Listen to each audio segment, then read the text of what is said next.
تو موضوع سخن ہوگا ستمبر کے 2 مبارک دن۔ معزز سامعین کرام، ستمبر کا مہینہ ہماری قومی و ملی تاریخ میں ایک انتہائی اہمیت کا حامل مہینہ ہے۔ 60 اور 70 کی دہائی میں پیش آنے والے 2 اہم واقعات سے دشمنان دین اور دشمنان وطن کو یہ واضح پیغام مل گیا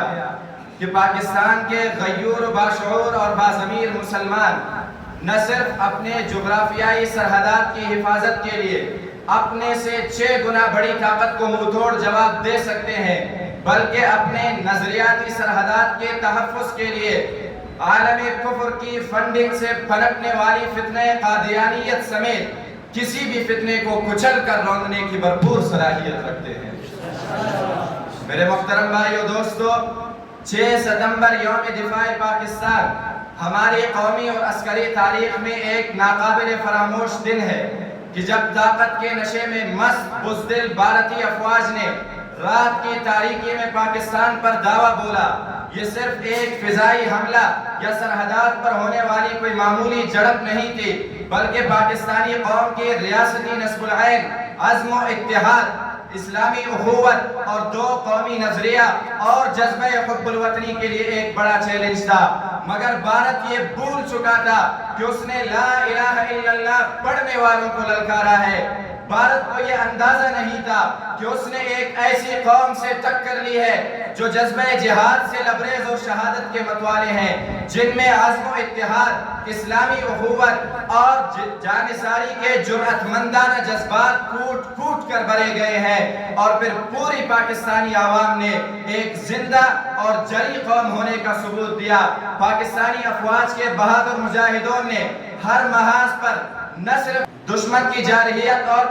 پیش قدمی کو روکا، بلکہ انہیں پسپا ہونے پر بھی مجبور کر دیا، اور یوں 17 روزہ اس طویل جنگ میں پاکستانی فوج کے بہادر سپوتوں نے اپنے جسموں پر بم باندھ کر چونڈا کے سیکٹر کو بھارتی فوجیوں اور ٹینکوں کا قبرستان بنا دیا، اور 17 روز بعد اللہ تبارک و تعالیٰ کی غیبی مدد و نصرت، پاکستانی عوام کے بھرپور حمایت اور پاکستانی فوج کی بے مثال جرأت کی بدولت پاکستان نے نہ صرف بھارت کے عزائم کو مٹی میں ملا دیا، بلکہ عالمی سطح پر بھی بھارت ذلت، رسوائی اور شرمندگی کا سامنا کرتا رہا۔ اور الحمدللہ 50 سال قبل جو جذبات تھے، آج ان جذبات میں کمی نہیں آئی ہے، وہ جذبات ابھر گئے ہیں، وہ جذبات بپر گئے ہیں، اور آج بھی ہم کہتے ہیں قسم ہے ہمیں اپنے تازہ لہو کی، قسم زندگی کی، قسم آبرو کی، گر اپنا کسی کو جلانے نہ دیں گے،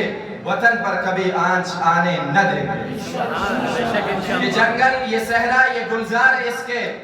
یہ جنگل، یہ صحرا، یہ گلزار اس کے، کسی کو بھی رونق مٹانے نہ دیں گے، سدا ہم رہیں گے وطن کے نگہبان، وطن اپنا کعبہ، وطن اپنا ایمان۔ ارباب فہم و دانش، جس طرح 6 ستمبر سرحدات کے محاذ پر فتح کا دن ہے، ایسے ہی 7 ستمبر نظریاتی سرحدات پر فتنہ قادیانیت کے خلاف فتح مبین کا دن ہے۔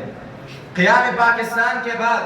قادیانیوں نے اپنے مرکز ہندوستان کو چھوڑ کر پاکستان کی پاک سرزمین پر اپنے ناپاک قدم جمانے اور اپنے ناپاک عزائم کو پھیلانے کے لیے ربوہ کو اپنا اڈا بنا دیا، اور یوں ایک نوزائیدہ اسلامی ملک کے کلیدی عہدوں پر قادیانیت کے پروردہ مسلط ہو گئے، یہاں تک کہ ظفر اللہ خان قادیانی کہ جس نے بانی پاکستان کے جنازے میں بھی شرکت کرنا گوارا نہیں کیا تھا، وہ پاکستان کا وزیر خارجہ تھا، لیکن الحمدللہ اس وقت ہمارے نظریاتی سرحدات کے محافظ، دین کے پہرے دار اور اسلام کے چوکیدار علماء کرام حساس اور بیدار تھے۔ 1953 میں تمام دینی جماعتوں نے مل کر تحریک چلائی کہ ظفر اللہ خان قادیانیت سے وزارت خارجہ کا قلمدان واپس لیا جائے، سول اور فوج کے اہم بنیادی عہدوں سے قادیانیوں کو ہٹایا جائے، مگر ہمارے غلام حکمرانوں نے اپنے مغربی آقاؤں کے اشارے پر ریاستی طاقت کے بلبوتے پر اس تحریک کو کچلنے کی کوشش کیا، اور یوں تحفظ ختم نبوت کے لیے 10,000 سے زائد فرزندان اسلام نے جام شہادت نوش کر لیا. لیکن اس کے باوجود قادیانیت نوازی اور قادیانیوں کی غنڈہ گردی بدستور جاری تھی. قادیانیوں نے ریاست کے اندر ربوہ کی صورت میں ایک اور ریاست بنا لیا تھا. موجودہ چناب نگر، وہاں پہ بغیر ویزا کے کوئی جا نہیں سکتا تھا.